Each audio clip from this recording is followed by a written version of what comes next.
And good evening, everyone, and welcome to another edition of Tuesday Night Live. Apologies to those that might have just caught our little technical glitch, but we're away and running now, so I'll hand you over to Peter J. Yeah, thanks very much, Phoenix, and welcome everybody. It's another edition of the Tuesday Night Live at Crowcast. It's great to have you all along. Just a quick thank you to all the listeners out there. Just the figures showing we've pretty much doubled our listenership in the last couple of months, so we're really, really grateful for all of your support. Another huge week in AFL football and lots to discuss, so by all means, please message us, and we're happy to have a chat about anything that you want to have a chat about. But in the meantime, lots and lots of news, as I said, and we will head over to Nikki now for Nikki's news. Shit, Peter. No intro. Bugger that. Keep going. Keep going, Nikki. Okay. Well, we do actually have a lot to talk about. But first things first, the AFL PA Players Association, my PA was already there with Players Association, awards are on right now, and we've had Tex named by his peers as the best captain in the AFL. So well done to Tex, and also brilliantly done to Walshy, who's kind of spotted and knew exactly what he was on about. So that's great. The big thing that's come out today is Jaeger O'Meara and he's nominated Hawthorn. Now, I have a major issue with this. He's not a free agent. He should not get the right to dictate where he wants to play. Question, Nikki, is he still under contract? No, he's not.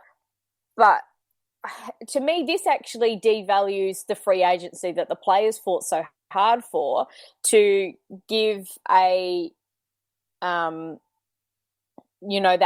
priority for those players to be able to dictate.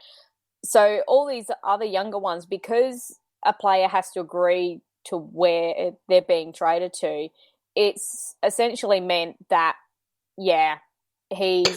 he can dictate it, and I don't think this is right. But Nikki, this is not having a go, but this is nothing new, and this goes back to Gunston from Adelaide, who just nominated Hawthorn, as they all do. Either nominate Hawthorn or Geelong or Sydney or whatever.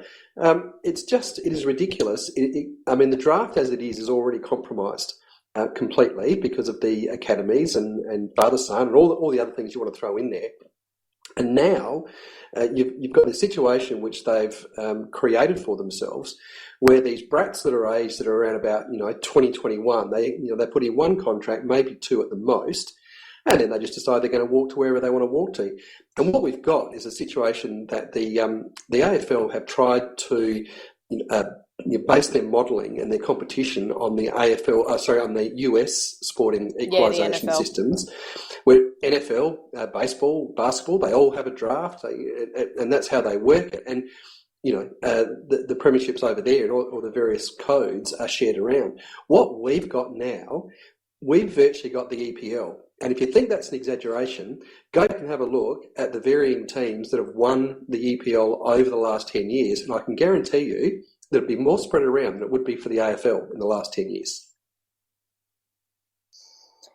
It is more like the EPL, because the NFL, I do know that players can actually be forced to be drafted elsewhere, and I think that happens in the baseball as well. So it's only those high-end players who are able to dictate, which I think that's the right thing to do, and I think the AFL needs to make some adjustments. They've started to make adjustments regarding the draft and the academies. I was slightly wrong on the board today, and it was corrected fairly quickly, but I knew that the AFL didn't like the pick hoarding that was happening. So the new rules that are going to come in I think it's from this season onwards, is that how many draft picks you have is how many spaces you have on your list, which means teams can't have all those draft picks that they were used to getting at the end of the rounds, so that they could put them all together for points to get their academy players. So they are trying to have a little bit of equalisation, and I think they need to have a go at trying to fix this issue they've got with those younger players who are trying to dictate where they're going. But Peter raised an excellent point about the fact that this has been going on for some time, and to the point that it is more like the English Premier League in the sense that there's a very restricted number of teams that can actually win the premiership because of the fact that they get all the talent. And this is just another example of that. I mean, he was drafted by a young club that needs every player he can get. And in fact, they've got both their two gun midfielders wanting to get out and nominating clubs that they want to go to. And all Melbourne clubs. Yeah. Yeah, and unfortunately, we'll just have the strong stay strong and the weak will stay weak. What they've done is that they've equalised it to an extent, and what they've done is they've equalised it so that there is a competition. Okay, so we do have a competition. We have a competition that runs all year, but within that competition, there are only 2, 3, possibly 4 sides that can ever win the one prize, and there is only the one prize in our competition. We don't have any other cup competitions that they do have over in Europe. And so we've got this semi-equalisation where we keep clubs competitive enough so that they can, get a season and have good games and blah, blah, blah. But at the end of the day, there's only one prize and there's only 4 teams that can win that prize. And so it's ridiculous. And it's not just the draft either. I mean, what we've seen this week is the ridiculous situation of GWS being able to play their prelim final at Spotless Stadium when Sydney couldn't play their qualifying final at the SCG. Geelong can't play at Skills Stadium. You know what? If you went to a club, a fair income club like Barcelona or, the New York Giants or, big clubs like that in their respective leagues, and you put to them a proposal that their league should run like the AFL ran, they would laugh you out of the office and they would not have any part to play in such a compromised, ridiculous competition that we have to put up with. You can't argue against what you've said. I mean, it's actually fact. I mean, I made my thoughts about the Spotless thing very clear last week, and Nicky pointed out that Geelong Oval isn't quite available this year, but Geelong were denied it last year as well, Nicky, so that doesn't hold water, what you said. It had smaller, less people last year. That was before they started on the expansion. So they have been, I think it was today that Brian Cook did come out and say that, yes, from 2017 onwards, they would be able to play finals at Simmons. But I don't agree that they should be played at Simmons. I don't agree they should be played at Spotless. It should be played in the main arena of that state. And the rules state that they get a home final in their state, not in their club. Yep, spot on.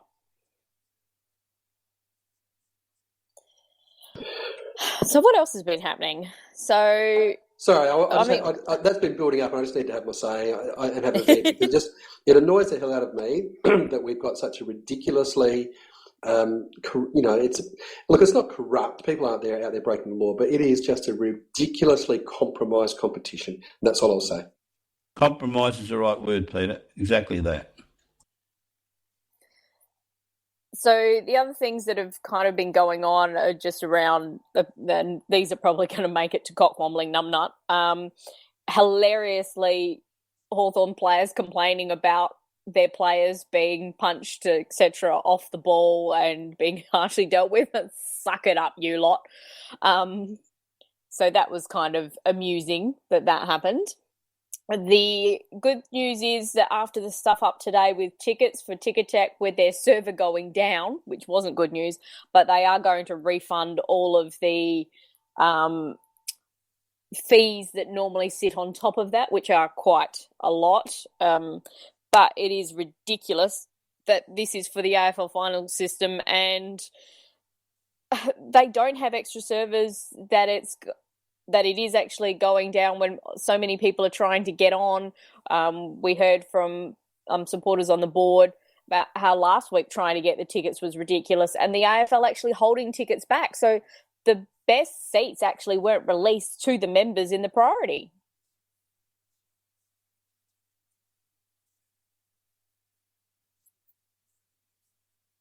You all agreeing with me?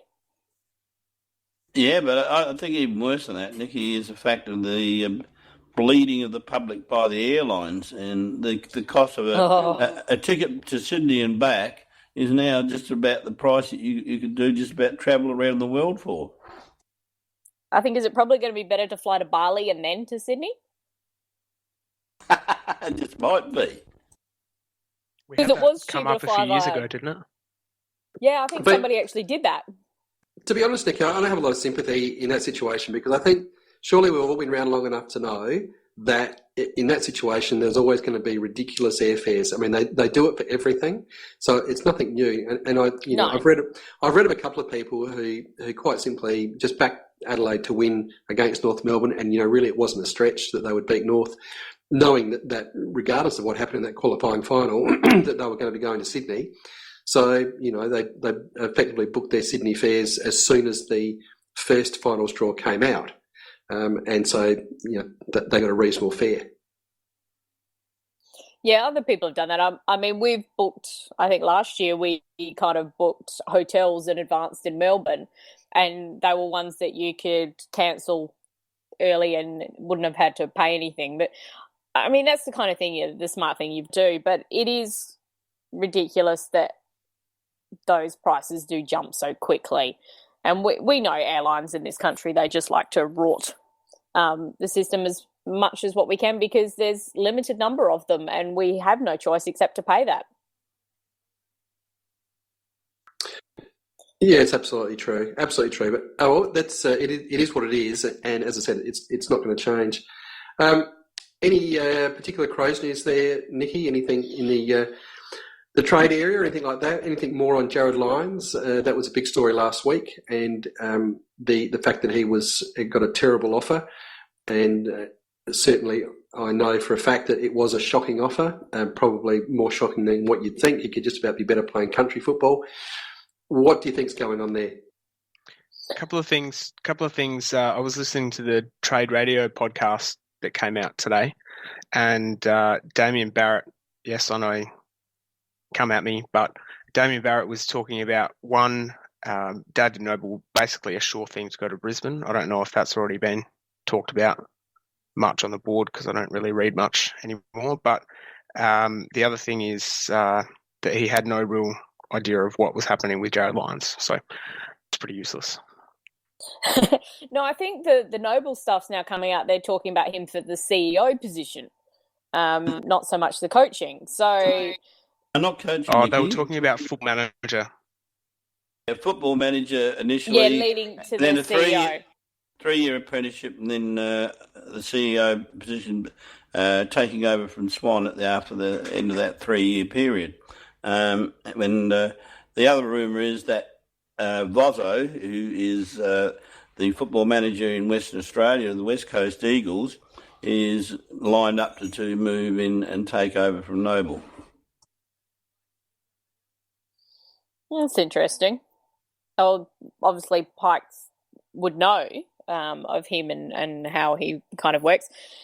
So highly rated, Nikki. Vozzo is highly rated. So yeah, he is. Apparently, Noble, obviously, extremely highly rated. That's why the AFL want them up in their pet project there. They're trying to repair, but because they wrecked it. Yes, but apparently the feeling is that Adelaide won't lose a lot because Vozzo is a very good operator, and they say that they've got him lined up to take Noble's place. Well, it looks like Nobles will go. I read the incentive there for him is a 3-year pathway to the CEO position up there at Brisbane. So that would be what would be luring Nobes, I imagine. And I agree with you that I think that Fozzo would be a good replacement. He would have been in the mix for the CEO's position, I believe, when Triggy left. So I think that they would have kept contact, and he would be certainly a reasonable replacement. One thing that Nikki hasn't mentioned yet is Aaron Phillips. I was just about to. Then away you go, Nikki. So our second rookie for our women's team is Erin Phillips, who most people may know as the daughter of Greg Phillips, and as John Cale said, the most talented junior footballer he's ever seen. She's 31. She is currently playing with Dallas in the WNBA. So the nice little thing that I think that's happened was that we had to work around because that season's still currently ongoing, to make sure that she's then able to join the team. But she is a great get. She's a really fast, skillful player and goes hard at it. For the couple of times that have seen, I think there's some highlights up that the club's now put up on the website. And one thing I've noticed with all of the players that have been picked for our team, they're all really hard at the football. And it's just such a great thing to see that that's what we're really focusing on, that we know we've, contested footy. And the other very interesting thing in terms of the women's league is here in South Australia, the SAWFL, the Women's League, had their awards dinner last night, and a 16-year-old won the Div 1 Best Player whilst also winning the Under-18 Best Player, winning the Under-18 goal kicking, and came equal, I think she was equal first as well in the goal kicking in Div 1. That's not too bad. Drafted for the men's team, Nikki. Well, she can't be drafted for the Women's League because she's too young. Must be a talent, though. By the sounds of it, absolutely. It was certainly a great get, and the Adelaide Football Club certainly hasn't wasted any time on Twitter getting some old footage of Erin playing in a Port Adelaide Guernsey and just saying how much better she looks in the tri-colours. I think there will certainly be a little bit of needle that will go in, given the heritage and the fact that she's a bit of from a blue blood Port family. Well, she wants to play football, and this is what happens in the modern game. If you want to play at the highest level, you go where you get your opportunities, and she's taking that with both hands. Interestingly, the AFLPA awards just now, they've been showing little highlights and people discussing the contenders for the MVP award. First off, they had Sloane, then they had Gawn, then they had Dustin Martin, and they've just had Eddie Betts. So out of the four that they've shown so far, which often end up being the top five, there's two Crows players in there. Two very good Crows players there. So that's quite nice for us. And also the 22 and under team was announced. Now, what people need to understand about this, if they want to gripe and complain about which players made it and which players didn't, it was a fan voted. So we did actually get two players in there, in Lever and Laddie, our little favourite from last week. And if you haven't heard the interview with him, you need to go back and listen to that because it was a great little interview. But Matt Crouch did miss out, and a few people have complained about that. And it's well, if you didn't vote for him, it's a bit hard for him to get in. Now, I just want to interrupt you there, Nikki, and one odd little curious thing I do want to mention.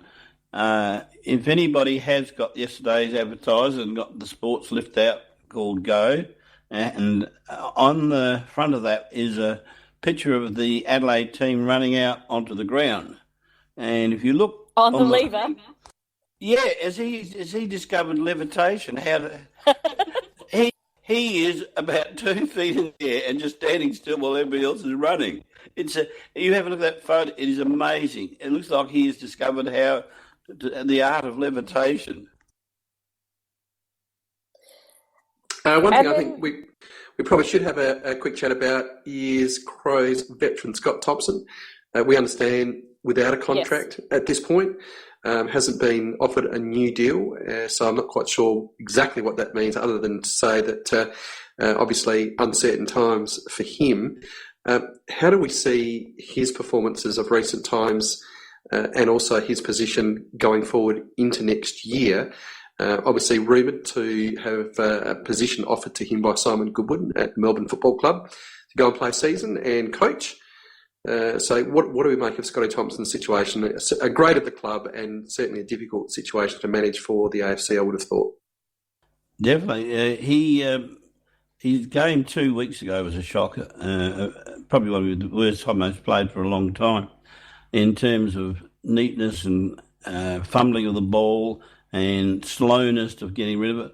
But I thought he played a pretty reasonable game this week, and I think the overall picture, when you start to look at it, you've got Tomo unsigned, you've got Cameron Ellis-Yeoman unsigned, you've got Lyons unsigned, you've got Grigg unsigned, so what you've really got is a supporting group of on-ballers that are all unsigned, which makes one wonder who we're really after, who we're trying to bring in into our midfield for next year, and the result of that will determine who stays and who goes and who we trade. Or perhaps they're all holding out for the contract negotiations. I don't think they necessarily are. I think we are. Oh, that's actually what I meant. Yep. Well, the fact that we've actually started talking to Lions about having a contract for next year, and yes, it's a low ball, but at least he's one of those we've obviously gone, right, we're interested in keeping him. Tomo, I'm actually kind of pleased that there's nothing in front of him at the moment. Whilst, yes, he has been a great servant of the club, I think we've pretty much all recognised that this probably should be his last year. If he is going to play on next year, it's going to be very reduced. It would have to be on the basis, Nicky, that this may be what does happen, that he gets an extra year under the understanding that he may only play 10 to 12 games a year, and then only if the opportunities present themselves. Nicky, do you really think, though, that with that offer that we gave to Jared Lyons that we are fair him about wanting to recontract him? Because it was, I mean, when I saw what I believe to be the number, I mean, I was really, really shocked. And it didn't surprise me at all to join the dots and realise that his manager walked out of negotiations and just refused to speak anymore. It seemed almost, it's like the old tradesman's trick of quoting you, triple what they want to, triple what you have to pay so that they don't have to do the job. It's almost like, well, we'll just offer him such a low amount of money that he'll want to leave. And so it just seems to me that they're lining him up for a trade, surely. Well, that's what I was getting at. That is very suspicious because we are a club that normally is very, very professional. And even if we were to start at a lower base, we wouldn't really start at the level that you're suggesting that they did. So that in itself says we're pretending to go through the motions with him, but we've got other things in mind, I think.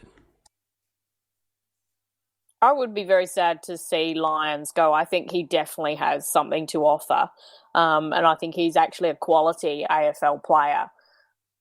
But obviously, like what you're alluding to there, Macca, I think there's definitely some irons in the fire somewhere along the way. Now, we did have some little discussion of possibly who it was that we're kind of interested in. I'm trying to think. The names is well, Rockcliffe is one name. Steele and Mitchell. Now, with Jaeger O'Meara now having nominated the Hawks, and the Gold Coast are seemingly going to very much be playing hardball, will the Hawks be able to get Tom Mitchell? Can we come in and poach? Well, I still think, given that you can trade next year's draft picks as well, the Hawks have still got 2 first-round and 2 second-round picks that they can trade. And I can see them trading those 4 picks for Mitchell and O'Meara in some roundabout way. Can you do the 2? Can you do 2 in a row? I thought you had. You can. You could do 1, but you had, or was it 2 and then you have to have that third one? You can't. Correct. Yep. And as you've been listening to the trade talk, has there been any mention at all of Rockcliffe? They only mentioned the fact that he sort of left the door open by saying 99% sure that he would be at Brisbane. Because that always leaves a tiny little door open, and that it's possible that he may still end up somewhere else. I think Rockcliffe and his management were quite clever in the way they addressed the media, because all he really said is that he was going to be playing out his contract for next year. And to me, that was a shot across the bows to Brisbane, because it's a backloaded contract. He's got a big paycheck coming next year. And he was just saying to Brisbane that, he's going to get his money one way or another. And so that I'm not sure whether he would be that fussed about whether he plays at Brisbane or not next year, but he would be saying that if they're thinking of trading him, then he'll only be traded if he gets what he's owed for next year. Yeah, I thought he looked rather disinterested this year, Rockcliffe.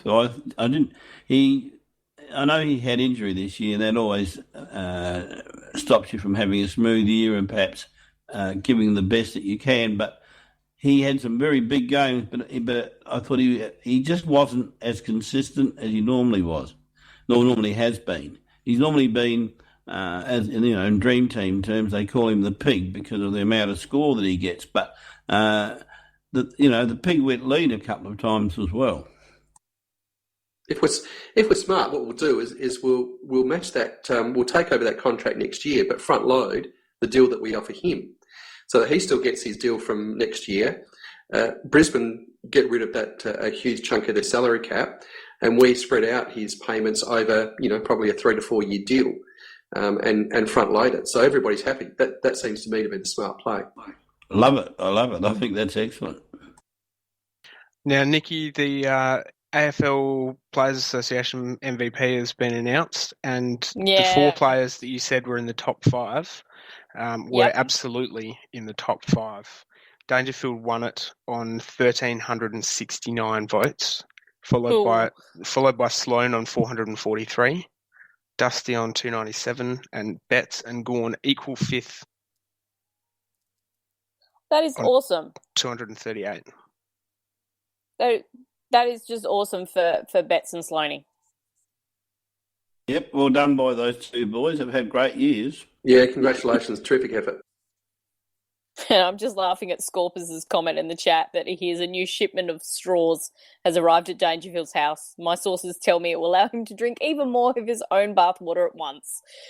Very nice, Scorpus. Very nice. Yeah, I think that kind of tells you exactly what we think of Dear Paddy. So I've switched over to the McGarry now. Well, as much as I'd like to keep chatting about Paddy winning the MVP, do we want to have a little bit of a look in review of the SNFL preliminary final? Interesting result and it was another thrashing, of course, and that would have got the SNFL skirts pulled up again over their heads and very, very upset. The one thing that's interesting, though, we're hearing a lot of rumours about the SNFL players and players like Grigg and Wigg and possibly might not be in CUI, might not be the club next year. Do you think it's actually it works in their favour that they're on TV playing an NFL final series for the Crows and they're really showcasing their skills and how good they are? You mean to be traded to other clubs? Yeah, I think it's just probably. I mean, all clubs have their scouts, of course, but do you think it's easier the fact that it's on TV? I mean, anybody in any state can stream it from the Channel 7 site and just watch a full game of SNFL finals and see our guys playing in what is essentially an AFL system. You can't argue with that. Certainly, I bet all the recruiters are having a good look at them. Well, you would have a look at those players in particular, considering our year, because it's been so hard to get into our team for the simple fact is that we've had such an amazing run with injuries. So they've been playing well in the SNFL. So I reckon there's been a good 6 or 8 players who would have played AFL had they been either in another team or we had more injuries. Yeah, you're right, Dennis. And I think that other teams will be looking at that and say, well, they discarded Wright, they discarded Kerridge, and they kept these other blokes. So these other blokes must be equally as good, perhaps, or maybe even better. So I wouldn't be surprised if there were moves made, perhaps on all of them, really. Well, they're playing brilliant football at the moment. They've absolutely smashed their opposition. And interesting enough, two teams that had gotten hold of them earlier in the season. So real reversal of form, playing absolutely fantastic football and certainly keeping everybody in the A grade honest, that's for sure. So prelim final next week against the Double Blues. And one guy that has made a bit of a difference to that team is Hampton, since he's come into it. He's playing very classy football at the moment. I thought he just looked a cut above the others when he was playing last week, and I can't wait for next year when he's in the side regularly, because he has his ability to read the play, get the ball. His evasion skills are brilliant, and his disposal is excellent. So, no, and he's got pace. He's a very good player. And I love the fact that we actually started him in the middle in the second half. He actually started in the middle a couple of times because we had to with Ellis Yeoman going down. We did put a lot of players through the midfield that we normally don't. Menzel was in there as well. And he's just, I love when he gets the ball and they go to tackle him and he's just like, well, you can try. And he just keeps going past. I kind of see him very much, the club has faith in him like we do with Atkins. We know a couple of times he's going to get caught with holding the ball, and that's fine because most of the time he's going to get away. Exactly right, Nikki. And, I mean, the way he does it, it's I know they call Sean Berger on Silk, and he's earned that title. But but he's silky smooth too, young Hampton, and he sort of glides past him. You think he can't get through there, but he does. And the other one I thought was kind of interesting is, and we talked about it just briefly at the podcast on Sunday, is we forget how fast Seedsman actually is. He was, I'm trying to remember the name of the South wingman. I think it's Aaliyah? No. Was it Roos? No. It's like Aaliyah, but Era. There we go. Because I was getting him confused with Aaliyah from Sydney. And he's quick. But Seedsman kept pace with him the entire time. Well, he caught him. Yeah. Yeah, Seedsman's disposal was rubbish on the weekend from what I saw, though. He didn't have a great game, to be fair. He built in towards the end. He was really fumbly at the start, and that's just the layoff. The worst disposal, though, was actually Riley Knight. Oh, my God, he was horrendous at the start. It took him a while to build in. He kept kicking it to South Adelaide. He was almost South Adelaide's best player in that first quarter. Yeah, he didn't have a good first quarter, but he needs the runs, Nicky. I mean, he's been out for a long, long time, and this is one of the reasons why he's not in the A grade, is because, not because he's not any good, but it's very, very hard to be out of footy that time and come in and just play great football. Yeah. PJ just messaged about Harry Deer, and excuse me, I absolutely agree, mate. I thought Harry Deer was brilliant on the weekend. He's starting to show some real signs. He's quick, he's big, he kicks well, he marks well, he takes a contested mark. I reckon he could be anything, Harry Deer. Yeah, great agility. He's a real winner, amazing, I think, agility. And look forward to see what he's going to do next year. Yeah, you wake Phoenix up by talking about him because he's a great fan of his. And Harry Deer he is a very good footballer. He's like another version of Jenkins, really. I liked how a couple of plays that I saw on the weekend, he just managed to wrong foot his opponents and just waltzed through the middle of a gap that wasn't there moments before, purely because he looked like he was going in a different direction. And he's lovely and strong as well. That handball that he did to get the ball out on the wing, any other player would have quite happily probably conceded that ball over the line. But he just wants the ball to still be in play, to keep it moving forward, to do what he can to get it through. And he just wills it through. He's played a lot better since we've stopped having to play all of our players in there. So he was competing with Loudon, and so we actually had a really, really tall forward line. Once we've actually dropped that down, and that forward line, because we started with Henderson pretty much in the forward line for the whole game. I loved his goal in the last quarter when Keith handballed over the top to him, and he had a defender right on him, and he didn't care. He just burned him off, and the defender was only inches away from him, and he just had a bounce and just ran away from it at full tilt. It was just a very, very classy bit of play. But anyway, look, I think probably having a discussion in the SNFL team probably leads us to selection issues, which will come up on Thursday, obviously. Big semi-final coming up for the Crows versus Sydney on Saturday night. Any thoughts on selection? There was that message there that you sent in, PJ. Interesting if Josh Jenkins doesn't come up. They're saying, Eddie Betts today said that he will, but, players being players, they'll say anything. It's interesting. He must be in some kind of doubt. His ankle was iced up at the end of the game on Saturday evening. So just wondering whether Harry Deer is a possible option. I'm thinking probably not because earlier in the year when Tex was out with an injury, they didn't go to Deer. They just reshaped the forward line, although Jenkins does have a ruck role, and that may well be the difference in those two replacements. So any thoughts on selection this week? Go ahead, Dennis. Just interestingly, which one of the teams on the weekend played a midfielder in the ruck, so they had an extra midfielder in there? Does anyone remember that? Remember that happening? Nope. No, I don't. I wonder if someone on the chat can remember. Go on. Well, what I was going to say was that the fact that Jenkins was the relief ruck and actually was jumping quite nicely off the ground as well in the middle of the ground. And I know he's got a sore ankle, but he's had that for the last 2 or 3 weeks.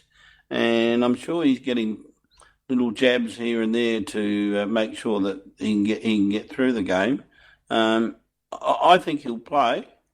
If he doesn't play, it does raise the interesting concept of, do we just make Jacobs ruck the whole game, or do we bring in somebody like Harry Deer?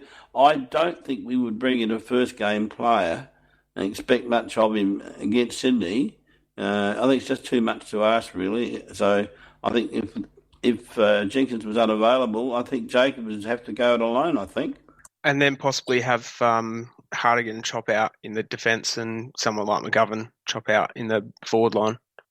As we did once before, so very good point again there, Danos.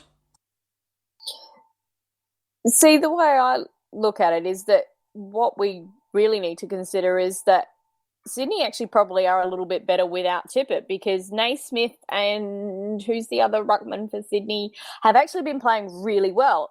And I think they've actually been playing better than they had when Tippett was actually in. I don't know. Tippett I reckon, honestly, I reckon if Tippett's available, he plays. He's key for them, to be honest. Well, the thing is, his forward line presence is just 100 times more than what Naismith or the other guy could offer. And he might have played 14 or 15 games, whatever it was, and he still kicked 35 or 40 goals. Yeah, they've only been going with the two ruckmen, and I think Naismith is the first ruckman, and then they've gone with Tippett. And I think they pulled out Nankervis from their NEFL team grand final, and so they'll be the two that will play this week. But I think Tippett will be a huge loss for them. Obviously, Mills is a massive loss for them, and there's nothing to fear up there, I don't think. I think that we're a team that have won 17 games this year. It's not like it's not like often when you get an elimination finalist that comes through and they might have only won 12 games through the year. We deserve to be top four. We've won a lot of games of football this year.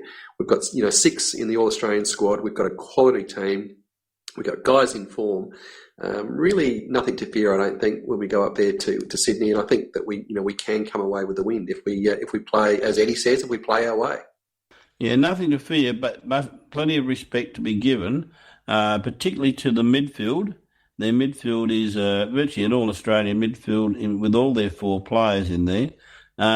And Buddy down the other end, Now, we've managed to play Buddy reasonably well in the past. He was played brilliantly by GWS, and I think there were lessons there to be learnt on how to play him. Let him roam up the ground and far a long way away from goals. He doesn't kick any goals, and when he kicks it in, you've got Talia back there to get the ball. So I think that's what they'll do, something on that. But the big key is going to be in the middle of the ground, and that's where GWS matched them. Didn't necessarily beat them, but they matched them. And once you match them, I don't think Sydney have got a lot that's better than anybody else around the ground. They've got a lot of young players in their side, and some of their players also on the older side as well. So they've got I think that Sydney are very beatable, as you said, but we really have to at least break even in the midfield, do that, and I think we can win the game. I think Kennedy, that hit on Kennedy, that was concussion. I don't care what Sydney are saying. He was concussed, and they kept playing him, and it seems like they're going to play him this week because they need to. Without him in their midfield, their other midfielders actually struggle to get the ball on their own, actually. He is so key to them. So if we're smart and he's playing there, legal hits, but hard ones to shake him up. Absolutely. You've got to do it. And we've got two boys, particularly in that midfield, and an older stager who I think will relish that opportunity. Yeah, just going back to what you said earlier, Macca, in regards to Buddy, we beat Sydney in round 3 with Buddy kicking 4 goals. I don't think that's the be-all and end-all of beating Sydney for us.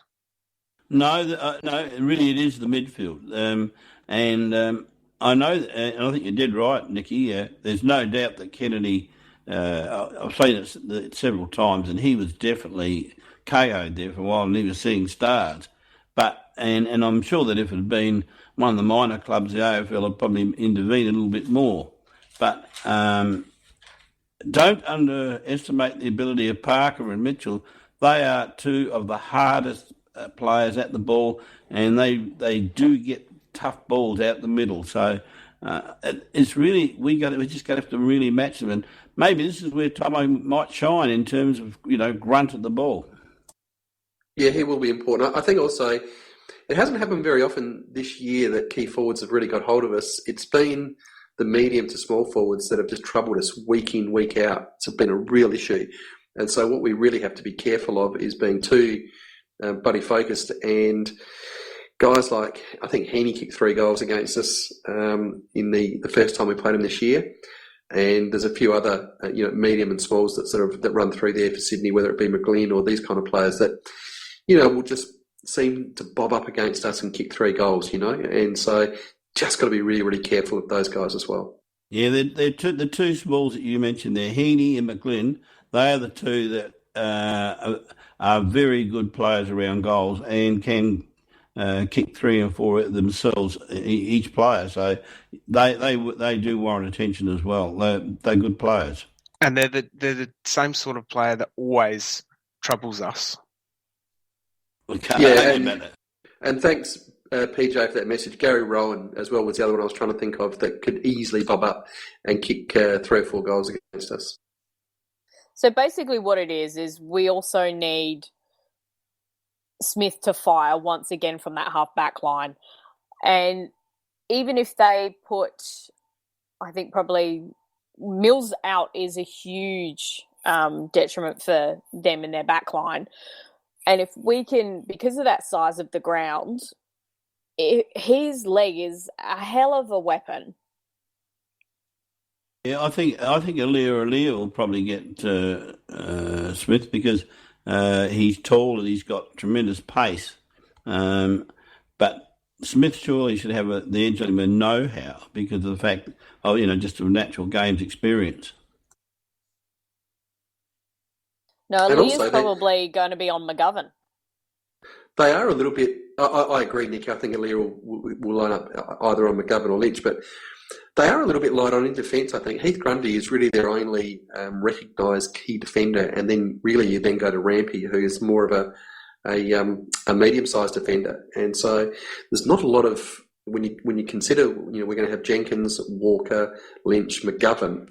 I reckon it's going to be a bit scary for Sydney if we can get enough ball in there. I'm not sure. Whilst they play very, very good team defence, and they've given up, I think, probably close, if not the least points per game.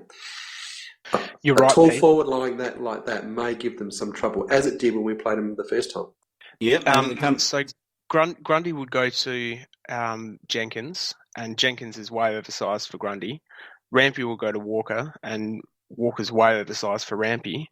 And then if Aaliyah goes to McGovern, then they really don't have much to go on Lynch at all. Someone's going to get off the leash, and it's a matter of whether we can get them in the right places or whether we can't capitalise on our opportunities. Well, it's also providing those opportunities, Danos, and that's where the midfield must at least break even. And if they have 50 opportunities and we have 50 opportunities, we'll win the game, because our conversion rate per opportunity is higher than any other team. We're number one in that particular area. Well, against Geelong, the two poorest games and West Coast, we only had 30 to 40 inside 50s. So it's been proven that if someone can stop our inside 50s, then they've got us over the ropes. But also I think that we can certainly do some damage if we're smart and play similar to what I think we played earlier in the year, where we were sitting off the contest a little bit. And do you remember we had games, and I can remember actually a game against that first showdown against Port Power. And I think Phoenix posted a heat map, and so much of our contested play was around about our defensive 50, which it seemed to be that the style that we're playing was to not concede the contest and not concede ground, but just be prepared for the fact that we do, and actually zone off on that first possession, win that first possession back, and then hit back more outside play, which is dependent upon, of course, of good kicking efficiency and hitting up targets. I think that's the way to get Sydney. I think that's the way to get them, is to not necessarily crumble at the loss of contested ball, because I think they're number one for contested ball in the AFL, and that's no surprise to anybody. And I think they're from memory number 3 for clearances. So they're going to be very, very tough to beat on the inside. If we can be prepared for that first kick and zone off and win that possession back at around about a defensive 50, and for players, like you say, critically important players like Smith, to give us rebound and set us up from there. Well, ironically, Pete, given how we all have basically said we think our midfield is under strength for the entire year, we're still 4th for clearances. Well, that made case, but if we're 4th for clearances and they're first, then statistically they're going to get us on the inside. And so I guess my point is that let's not get too concerned and too cut up on contested ball. When teams like Hawthorn don't give a rat's, as someone said there, I think it was probably Phoenix, about contested ball. Just worry about winning that possession off the contest, and setting up from there. And that's what GWS did on the weekend, is that they matched them at the contested ball, but they stopped them on the outside. Yeah, I thought their midfield did a very, very good job in reducing when you're throwing Kieran Jack, 5 quality midfielders back to, by their standards, ordinary games. And as you say, Nicky, if whether it was inside or outside, GWS had them covered. I think Brodie Smith's our most important player on the weekend. I really do. I think that if he can, I'm sure Sydney are aware of that, and I'm sure they don't need Sando to tell them that he needs to be tagged. I think that if Brodie can get, if he can pick up 25 to 30 possessions and do another 600 to 700 metres gained, I honestly think that's where we're in with a chance. Just quickly, after round 8 in the McGarry medal, Jared Petrenko is leading the count. Well, he's technically not. Boyd is, but he's ineligible. Shh. And poor Cam's only got a couple, because 3 votes keep getting stolen by Greenwood and Wigg and nights away from him. He's on 5. All right, we probably analyse the game next week in selections deaths. Do we perhaps want to have a little bit of a look at the cock-wombling numbnut of the week award?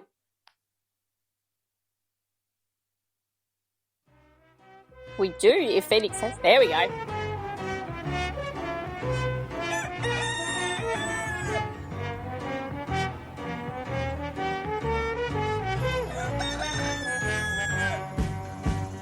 Underground, overground, wombling free.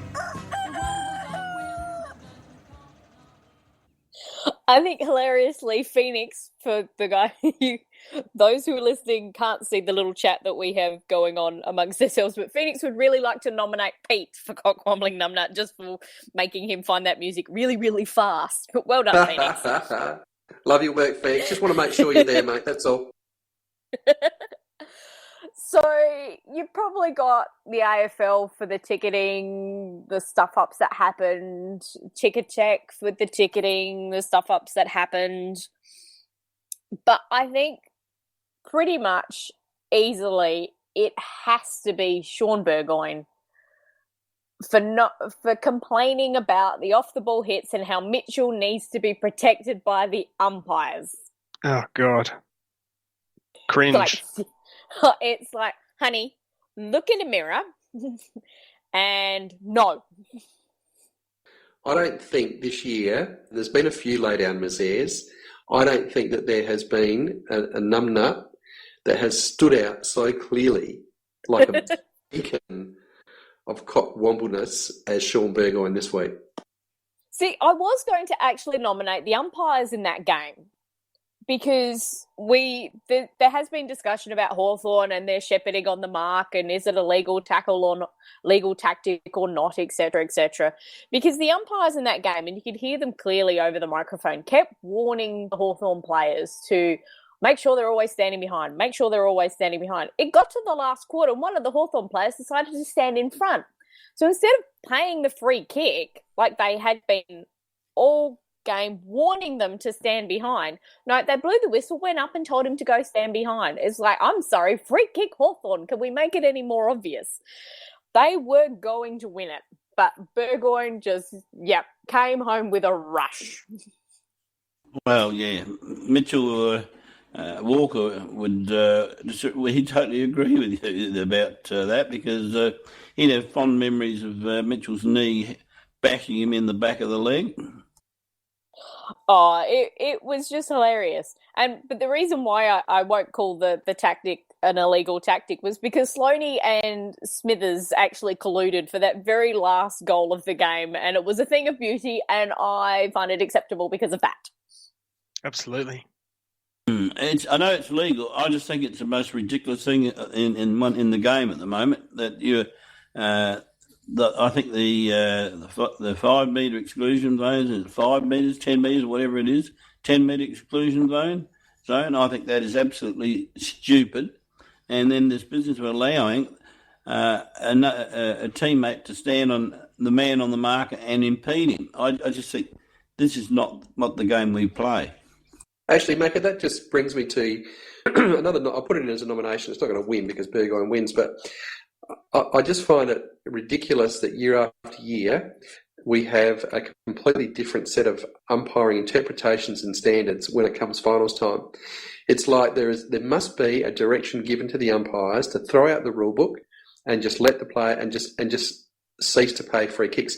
And I'll tell you what was a shining on the weekend was, I don't know if anybody noticed, that when Isaac Smith took that mark to win the game for the Hawthorn on Friday night, Corey Enright just ran straight into the 5 metre excluded zone. And I'm telling you, any other time during the year, that is a 50 metre penalty. Yep. It was a clear 50 metre penalty, and it's been paid. And as we all know, it's an annoying rule, and it's been paid constantly all through the year. Soon as you come finals, we could never possibly pay that, in that circumstance. So it irritates me. I actually prefer the umpiring in finals. I think it's much better umpiring, but nevertheless, it's different. And I just don't know why it is that year in, year out, we get that. Why is that? Well, because they're obviously told to umpire that way because, obviously they're told that, Macca, but why? Oh, because that way you get brawling, contested football and makes the finals look like they're closer. Yeah, the amount of times on Saturday night that umpires just let play go on and on and on and on, and within 3 seconds of the player being tackled with a ball earlier in the year would have been called for a throw up. I thought they wanted to improve the speed of the game and decrease congestion. This goes back to my point at the start of the show about how ridiculous the competition looks and what idiots we'd look internationally. You can just imagine sitting down with, Barcelona and Bayern Munich just before the Champions League cup final and just saying, oh, actually, by the way, all the rules that we've had all the way through this competition, we're actually going to throw out, and we're going to have a whole lot of different rules for the cup final. How do you reckon that'd go down? Well, interestingly, there was one 50-metre exclusion game, 50-metre exclusion free that was paid, and it was against Matt Crouch, who was actually past the player and was running out of the area before the player had even been given the ball, and they paid the 50-metre then. That is the one time. That was so obvious that he was not impeding that at all, was never going to impede that player. And it was the most ridiculous one out of all of them. And that's the one they paid. Yeah, the ball hadn't even been returned. And I think it was Brad Crouch, wasn't it, rather than Matt? No, it was Matt. Okay, well, then I stand corrected. But the principle still remains. It was ludicrous because the ball had not gone back to the man on the mark yet. Or to the player. So you couldn't be impeding him because he didn't have it. Oh, well. Look, we're just about running out of time. It is a very, very clear win this week to Sean Burgoyne for the Cock-Wandling Numbnut of the Week award. And just wrapping up this week, thanks very much to everybody for listening to the Crowcast Tuesday Night Live. If you get a chance, hop on to crowsfancentral.com. A few articles there of interest, particularly list management, and also we'll be putting up a preview of this week's big semi-final as well. Guys, thanks very much for all of your contributions to Macadamos Nicky. Appreciate you having along. We're just going to end on one note that's come out of the McGarry medal tonight is that Brian Sando, our inaugural doctor, has been named into the South Australian Hall of Fame. Well, that's wonderful news and certainly richly deserved, no doubt about that. All right, thanks everyone for joining us. Don't forget, we have our Thursday night preview with Scorpus, so tune into that one. And also, don't forget, on Sunday night will be the wrap, where all of the discussion about the big game on Saturday night. Good luck to the Mighty Crows on Saturday night. Hope we can come back with the win, and we'll all get in for a road trip over to Melbourne on the following Friday night.